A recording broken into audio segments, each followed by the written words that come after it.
I want to very briefly talk about what Clovis is in terms of technology and its spread around the country. Clovis was first found in the 30s. This is the Clovis projectile point right here. It is recognized because of its distinctive flute. Can you see this? That's a flute. Those occur on both sides of the projectile point, and it's flaked on both sides. In other words, it's what archaeologists call a biface artifact, a bifacial artifact. Most of the Paleolithic archaeology in the whole world is unifacial. In other words, large flakes and blades that are dressed up on one side only and minimally on the other side. There are several cultures, Paleolithic cultures, that do bifacial technology. Almost everybody in the New World, Solutrean in Europe and Silesian in Eastern Europe. Other than that, you get a little bit of bifacial technology post-Clovis throughout Siberia. And that, I think, may be an important point to remember. So Clovis was first found in New Mexico with mammoth, as you see here in the slide, and immediately everybody considered Clovis to be big game specialists that hunted mammoths almost exclusively, because for the next 20 years every Clovis site we found was associated with a mammoth. So that made pretty good sense. And every Clovis site we found was in a stratified deposit, at least, at the very bottom level. So it became quite clear to archaeologists that Clovis were the first people in the New World. And about the same time, geologists working in the Arctic had discovered that there was an ice-free corridor and a Bering Land Bridge. And since we all know that Native Americans came from Asia, and Clovis were the first Native Americans, they crossed from Asia, crossed the land bridge, waited for the great glaciers to melt apart, and then scampered down through the ice-free corridor and ate all of the megafauna on their way to South America. That's what you learn in the textbooks, right? Well, that's a good idea. And in graduate school, I decided it would be a good thing to spend part of my career on, is working in the Arctic and finding the origins of Clovis. Well, some 30 years passed and we did not find the origins of Clovis. And it got to be a little disconcerting, but we always said if we could ever get into Siberia, there it would be, right in front of us, of course.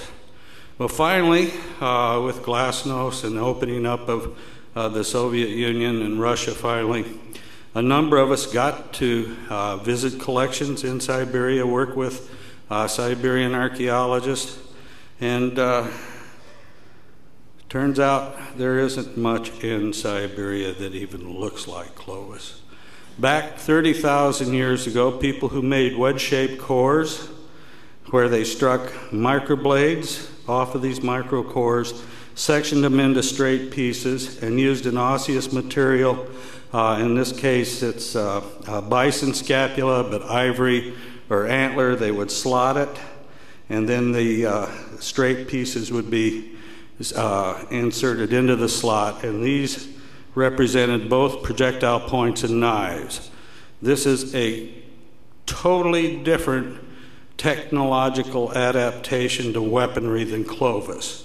And it moves into northeastern Asia about 29,000 years ago, and it maintained its primacy as technology until people moved into Alaska, crossing the Bering Land Bridge, but not moving much further south until after Clovis times, because as we know now from new geologic work, the ice-free corridor did not open up until after Clovis people were here. Whoa, bad news, huh? So along with these new realizations, a number of really good databases began to be put together. The one that's on the screen right now is in part based on Anderson, Fott, and Gillum, who started the Clovis database out of the University of Tennessee. And they've done an excellent job for us and have enlisted state archaeologists to provide data on Clovis artifacts for the database. And as that database began to take form, some things really started to stand out to me at least, and that is that the biggest concentration of Clovis people is in the east and southeast, the Trans-Appalachia area. And if you look at these colors, the orange, yellow, and dark green, these are the major areas where lots and lots of Clovis projectile points artifacts have been found. And as you move westward, you get fewer and fewer. In fact, you can see at the Smithsonian we overlaid the map that they put together on the distributions with the river systems, and we began to see, even though it is a computer-generated model, that it looks like they're moving to the headwaters, moving westward. Once hitting the headwaters, then the next wave is moving further west till they hit the headwaters of the second-degree drainages, and then finally a few folks getting out through the northern plains, southern plains, and some folks getting up into northern Mexico, and a pretty good number of them here. But most of this area out here in the far west was not inhabited by Clovis people, at least. One thing I want to make perfectly clear is that Clovis were perhaps the ancestors of Clovis may have been the first people to come, may not have been. We don't know, because we really don't know what's going on here on the West Coast.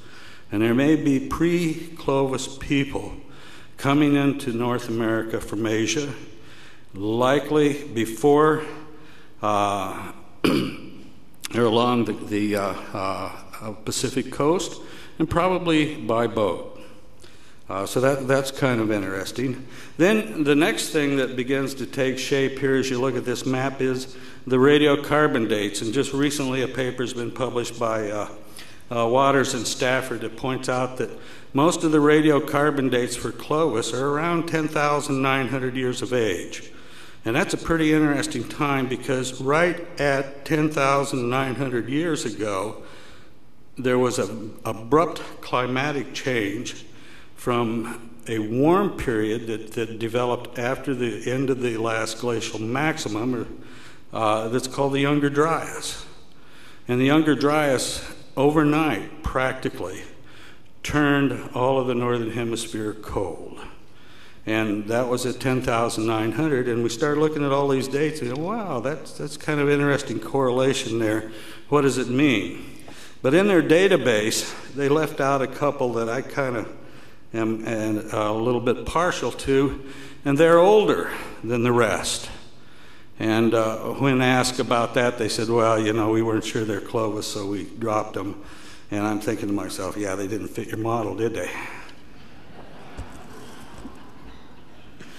I'll get back to these sites a little later. So just to give you an idea of the concentration, density of sites and artifacts, Clovis artifacts in eastern North America, I want you to look at the red dots on the eastern shore of the Delmarva Peninsula here, this area here. There are more, and these are actual Clovis sites, and to be counted, even though they're all 100% all surface sites, they all have to have, in order to get elected as a Clovis site, at least 3 diagnostic artifacts. Otherwise, they're what we call an IO, or an independent find. There are more Clovis sites. This is, can you see the scale here? That's 20 kilometers, I think. I can't read it here, but look at, there's, how many Clovis sites do you see here? There are more Clovis sites on this little chunk of Delaware, Virginia, and Maryland than there are in the entire Rocky Mountains westward. And that begins to tell you something. Now, there are many ways you can consider that data. And one of them is that, well, you know, they came in from the northwest here by boat, came down went up the Columbia, down the Missouri, and then out to the east. And they found that the living in the east was really good, so they were fruitful and multiplied, and we get a big population here. Well, that may be true, but all of the dates are at the time of the worst environmental crisis in North America until this year. So I'd like to see them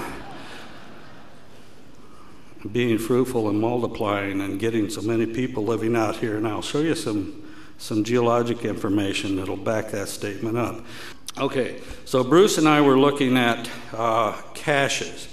And caches are where people take a whole bunch of things and for whatever reason they bury them with the intent to come back. And Clovis people made these caches.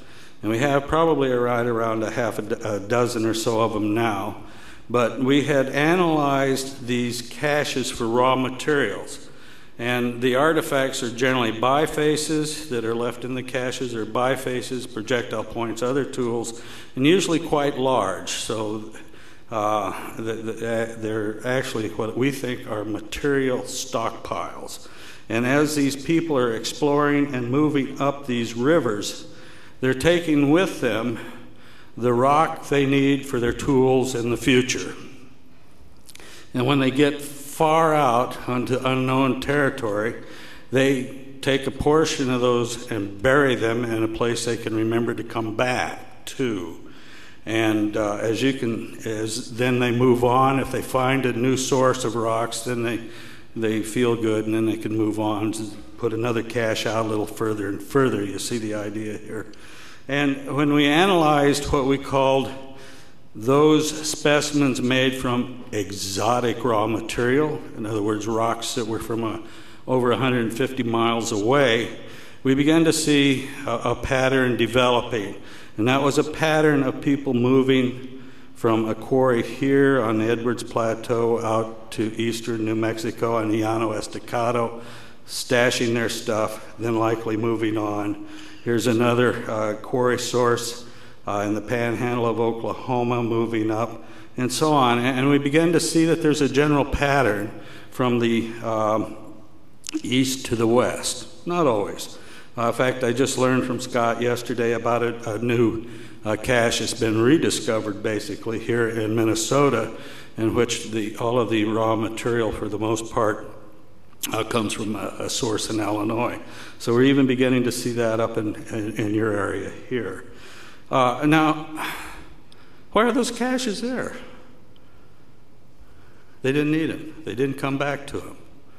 That's because there's more excellent chert sources out in here than there is anywhere. A beautiful colored flint, just didn't need the caches. So they probably didn't go back unless there was, of course, you know, the ones they went back to we'll never find.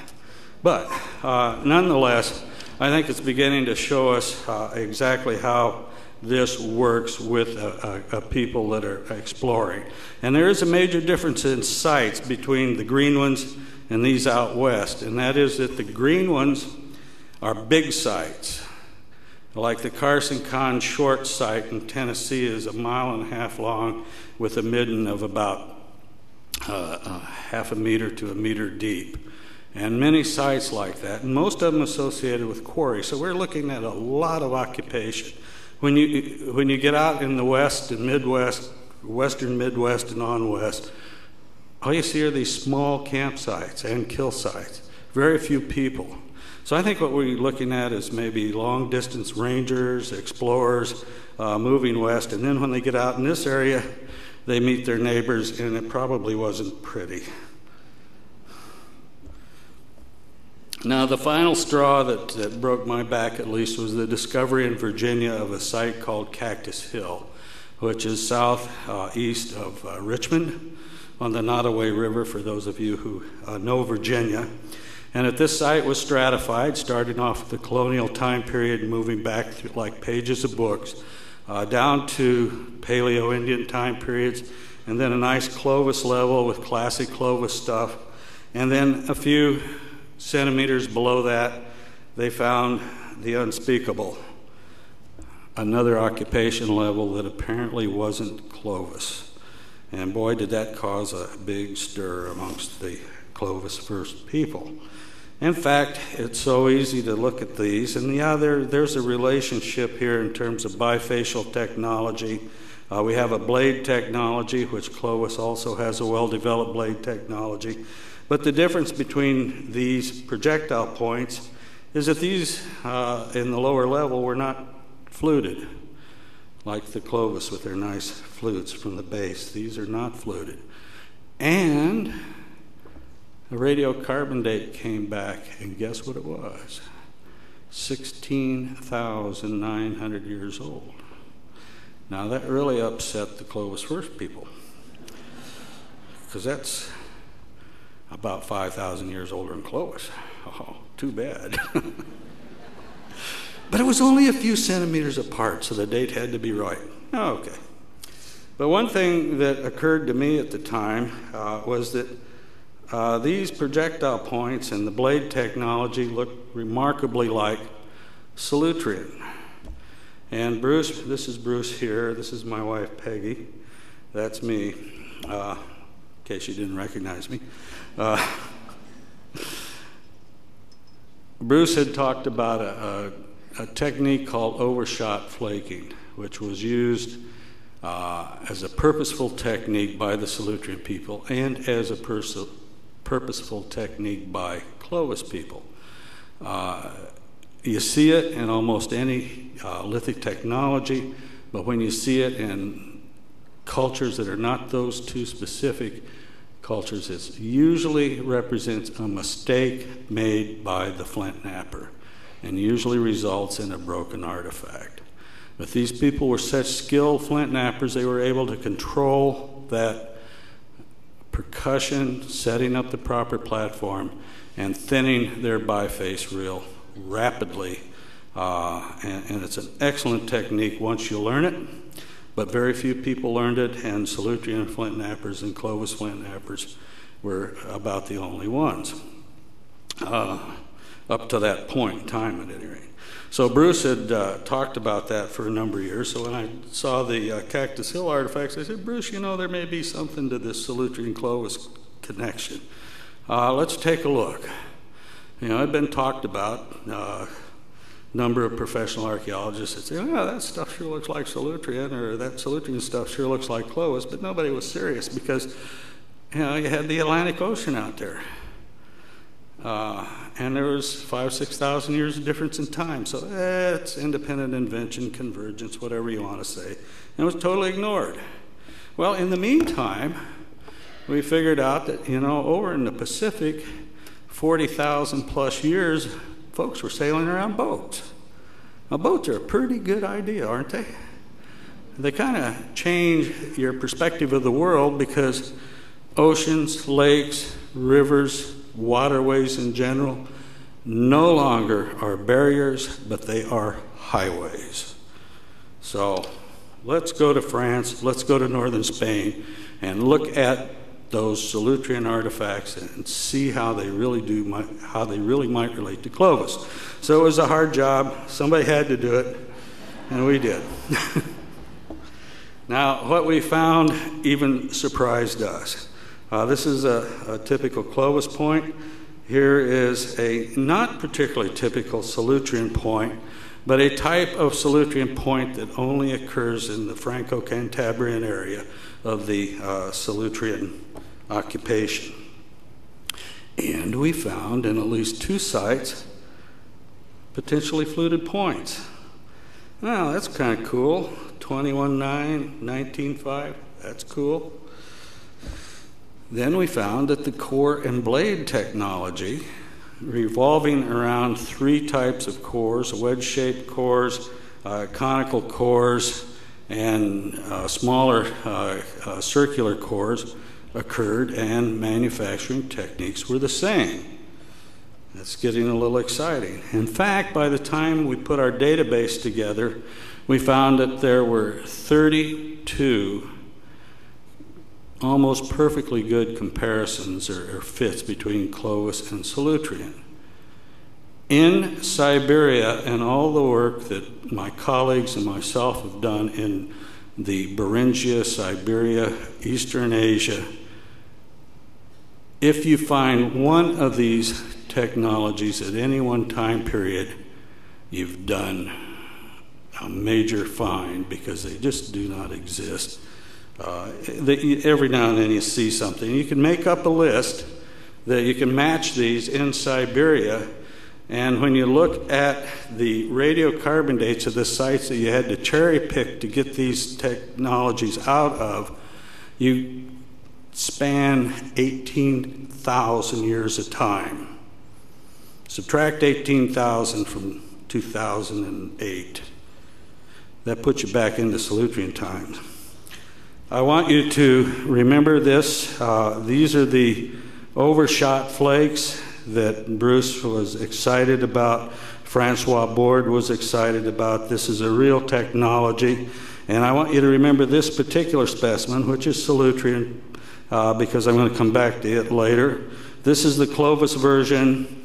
There are a number of scraper types that are 1-to-1 that do not exist in the rest of the European Paleolithic technology. So we're seeing a really close tie between the Clovis and Solutrean technology. We're also seeing some non-technological issues, such as raw material sources. Both Clovis and Solutrean people went out of their way to find the prettiest, most workable stone they could, and when possible, they flaked quartz crystal. These are examples of Clovis artifacts made out of quartz crystal from North Carolina to Idaho. And if there's quartz crystal, you know they're doing it. Solutrean guys did the same thing. These caches that I talked about earlier, they're caching these oversized artifacts. There are 23 Solutrean caches, and we're getting up to over a dozen Clovis caches. And this is one of our Solutrean caches called the Drake cache.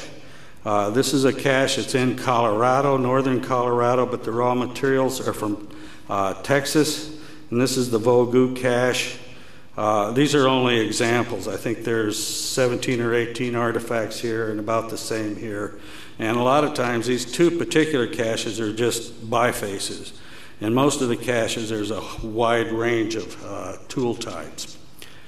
The osseous antler ivory bone tool assemblage from Clovis and Solutrean are just practically 1-to-1 with atlatl hooks, what the French call sagays, which are bone projectile points. In fact, the patterning on this one from Florida is almost identical to one from France, but that's got to be a total accident. But nonetheless, shaft wrenches. There's a shaft wrench that's identical to this from France, and numerous bone tools, including, and this is important, eyed needles. Solutrean and Clovis, and a modern needle here. The eyed needle is probably the most important artifact we've looked at yet today, because we have to remember that the Solutrean people, according to the geneticists, moved into France and Spain around 22,000 years ago, or at the height of the last glaciation. So these people were living in polar and subpolar conditions. They needed waterproof clothing. They needed good all-weather clothing. They needed excellent shelters, all kinds of artifacts they needed in order to survive the Ice Age of Europe. And the eyed needle is right up there at the top of the list, and it was carried to the Americas. Art. The Solutrean people are known for their artwork. Clovis people aren't. But Clovis people are staying out of caves, and I'm not quite sure why that is. I could give you some thoughts on that. But nonetheless, they both have portable art. And portable art consists of everything from scratches, designs, to anthropomorphic and zoomorphic figures. And I kind of like this particular group because these are all showing arrows or spears stuck into hapless critters. all the way from Italy across Spain and out to Galt, Texas. And using the same motif, but then again, if you're going to draw a spear with feathers on it, that's probably what you'd come up with. So we put our database, and it's been simplified here, into a cluster diagram, and we find that pre-Clovis, now we haven't talked about pre-Clovis yet. Pre-Clovis consists of Cactus Hill and the Meadowcroft site, which is a site in Pennsylvania that has an early date that's been highly controversial, and about 3 more sites that I will name in a minute. Our fluted point data, Clovis, and these cluster together, which is the pre-Clovis, Clovis, late French Solutrean, Middle French Solutrean, Northern Spanish Solutrean.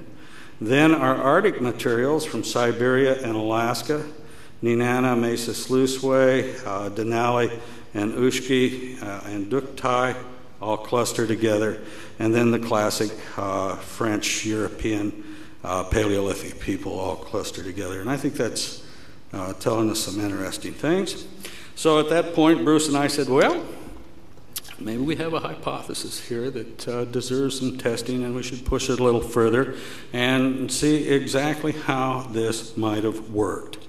Because it's beginning to be pretty clear to us that there has to be a historic relationship on the account of not only the technological, but other non-technological cultural traits that they have in common. So here's a picture of Europe in the last ice age, and these are Solutrean sites.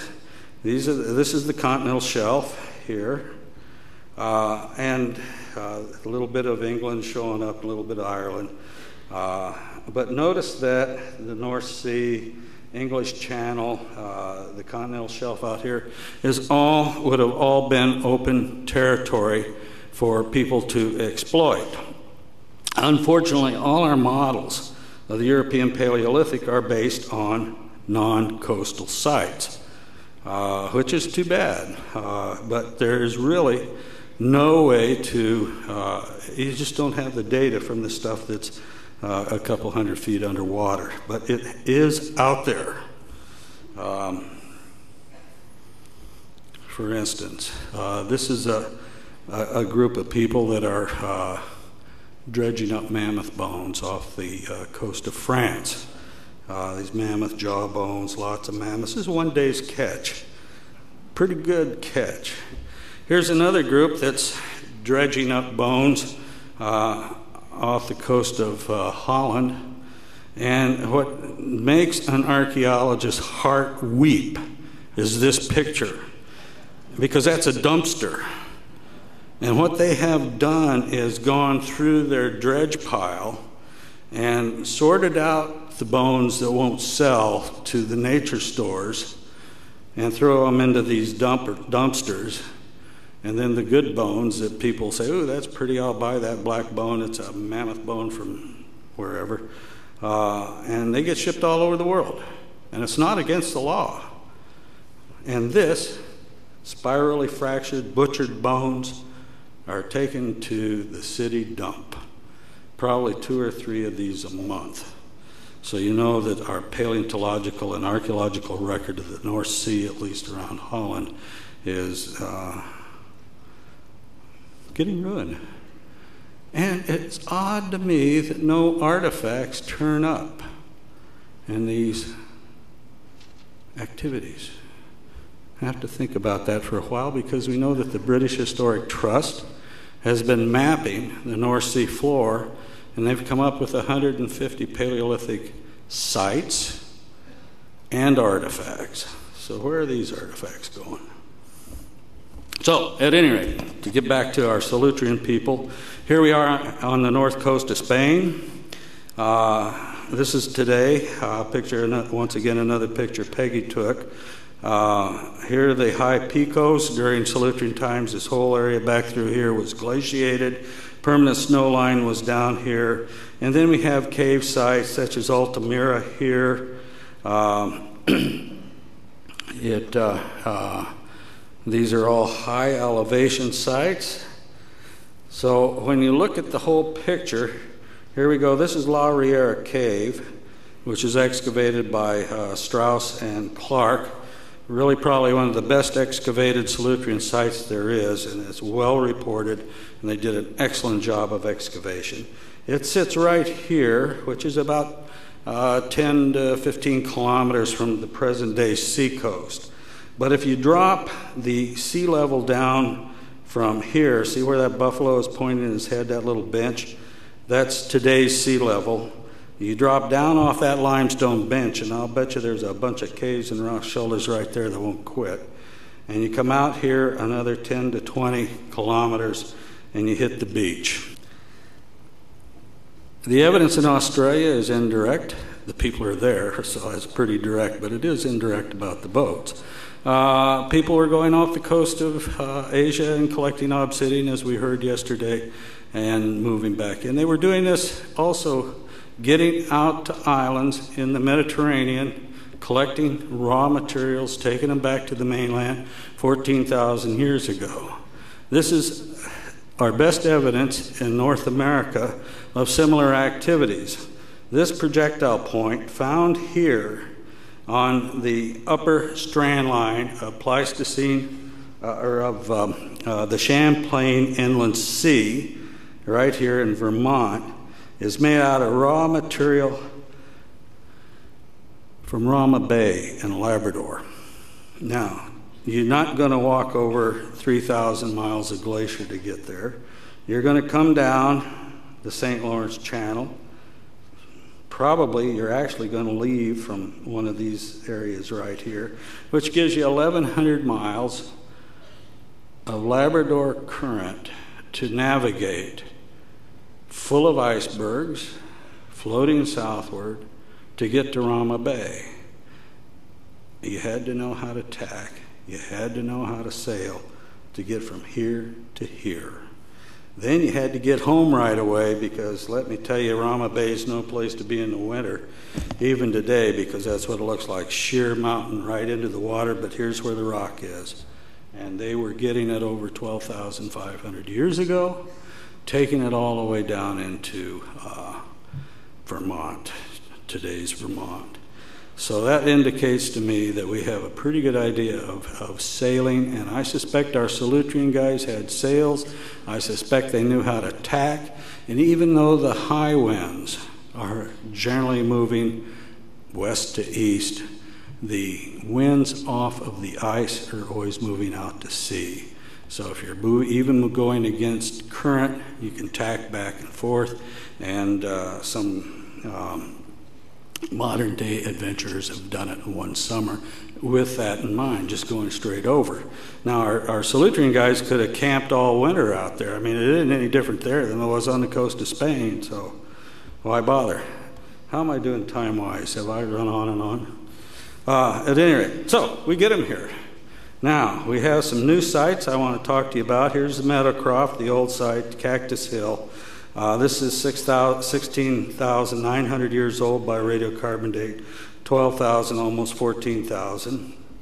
These are new sites that have been found by a graduate student that I've worked with since he was 14 in the Delmarva Peninsula area. Miles Point, Jefferson Island, Oyster Cove. I'll run through these rapidly in order. This is Miles Point. All of these sites are upland sites because at the time that the people were living here, the Chesapeake Bay had not yet moved clear to its present form, and we were just upland of the Susquehanna River. But here's our nice geologic section, and this Bowling Alarod Paleosol is a regional marker.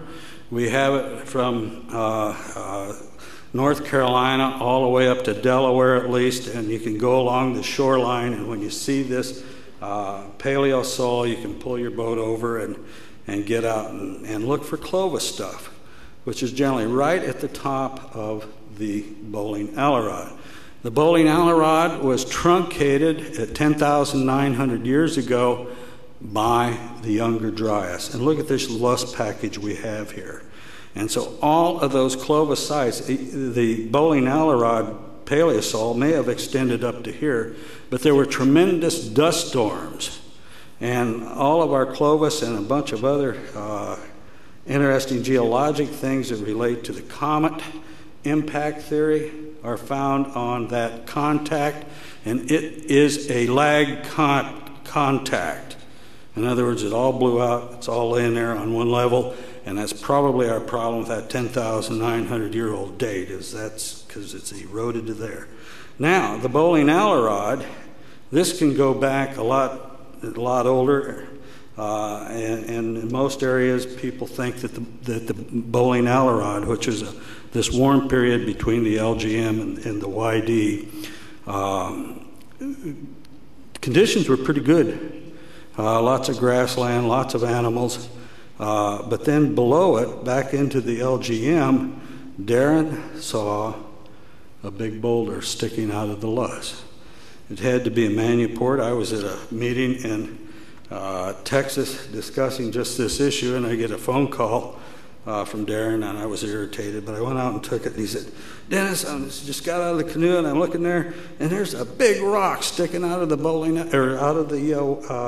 LGM loess." I said, "Well, test it, Darren, see what's there." So we did, and we've been testing it ever since, but this is a situation where we're having some trouble with the landowner, so we have to map things as they appear. But all of these artifacts are out of that level below the bowling Allerod soil. In other words, they're pretty old. And they fall into the same technology that we get with Meadowcroft and Cactus Hill. This is a biface. We've got a quartzite wedge, these quartzite Behrens balls, and a polyhedral blade core, and a couple other tools, as well as an anvil and a hammerstone and another hammerstone. So we have real artifacts. And as we looked at the dates of that Paleosol, we find that here out in Virginia, and the dates are a whole lot older than what the bowling Allerod is further north. We're looking at 17,000, 17,000, 15, 21 at Miles Point, and that kind of scared me a bit. And we've got 3 or 4 more of these localities being dated right now. But in other words, the Miles Point site is older than Cactus Hill, quite likely. And both of them are totally resembling Solutrean. Now here we have the Clovis level again at the top of the soil. This is at another location called Oyster Cove. And this projectile point here was found eroding out. It's not in that crack, it's over to the side. And it also fits the same model. And then Jefferson Island, found also eroding out of the bowling Allerod soil. They're beginning to look a little more Clovis-y here, except this guy here is what the French call a micro-grattoir, or a tiny scraper, which we get in Solutrean almost exclusively, and in now pre-Clovis and Clovis. Overshot flaking, steep retouch snap blades, Behrens balls, flat flaking. This whole assemblage would fit comfortably along the Cantabrian coastline. And to show how Jefferson Island might relate to Clovis, I'm comparing it to Blackwater Draw, the original Clovis site, and the only difference is the lack of flutes.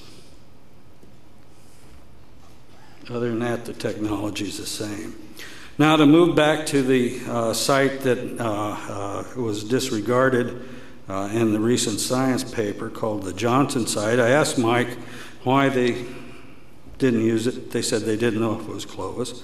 Well, the guy that excavated the site had excavated a lot of Clovis sites, so I knew that John Brewster, knew what a Clovis site was. So I called John. I said, "Hey, what's up, John?" So I don't know, and we talked for a while. And the problem is he has 3 dates from this occupation level of 12,000 years old, and they're just too old for Clovis. So he said, "Well, I'll tell you what, I'll send you the artifacts, and you can look at them and tell me if you think they're Clovis." Well, I was a bit surprised. I don't think they're Clovis. These are all classic Solutrean artifacts. Point-à-Fos plan, this type of scraper that's totally flaked over the top, kind of turned to one side and sometimes come to a point here. Beering technology, the smaller blade technology. But then the reason John thought they were Clovis are these guys, these fluted bases. And he's got 9 of them. Here we see 4. And in all cases, the platforms were not made correctly to get the flute off. So I'm calling this stuff Proto-Clovis, and that date at 12,000 is probably good. So then when we place these radiocarbon dates on an array, starting in Cantabria with the Spanish sites, all the way down to Montana, we have an overlap of 2 sigma. So we now have closed the time gap, the technology gap, and all we need to do is find a really old site. Well, this is the latest in our archaeological field inventory of equipment. See? It's old, we could afford it. We don't have any funding. We have to borrow things. Seriously. There's a small museum on Gwen Island, just off of the Virginia Capes. And they had asked Darren to come down and identify some artifacts that had been donated to him, just standard arrowheads. And so he's an obliging young man, so he went down and he was telling him what everything was. And he looks over and he sees a case, and he sees mastodon bones in that case. And he, oh, wow. So he went over and he looked, and holy smokes, there was something in there that really caught his eye. I'm going to show it to you in a minute. So he called me, and I think I'll show it to you right now. How do you like that, guys? Does this look like the one I told you to remember? That's a Salutrian laurel leaf, bigger than heck. But now, why did Darren get excited about it? Well, because it was with mastodon bones, for one, and two, it was found in 1970 by a group of fishermen who were out 40 miles off the Virginia Capes, deep sea scallop fishing. And they were sucking up all this stuff, and then you sort it all out when it gets into the bale. And all of a sudden, out comes mastodon teeth, chunks of ivory, pieces of bone. And the fishermen got all excited, and they were getting the ivory and the teeth, and they thought they had a real find there. And then up comes that laurel leaf. Just an old arrowhead.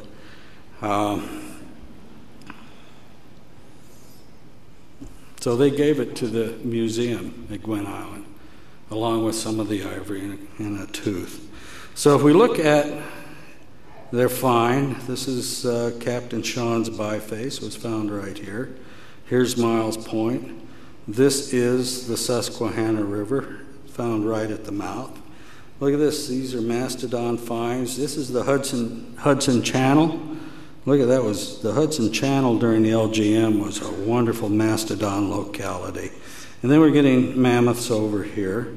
So it's clear to me that we really have to start exploring the continental shelf, and we will find a lot of good stuff out there. For instance, this is Assateague area, Barrier Islands. We're coming down the Susquehanna River. At Clovis times, this was the beginning of the bay, and here are the Barrier Islands for the Clovis people. The Chesapeake hadn't started to develop as well during the LGM, and here are the Barrier Islands for the LGM. If you were a Cactus Hill hunter and you were out there, you'd be hunting right behind these. And right there is where Captain Sean found the mastodon and the laurel leaf bipoint. That artifact has to be 18,000 plus years old. We should have a radiocarbon date any day because Tom Stafford said the ivory we sent him had the best collagen preservation of any ivory he ever tried to date. And I was hoping he would call me last night and tell me the date. But I can assure you that that is probably the oldest formal tool yet found in the Americas.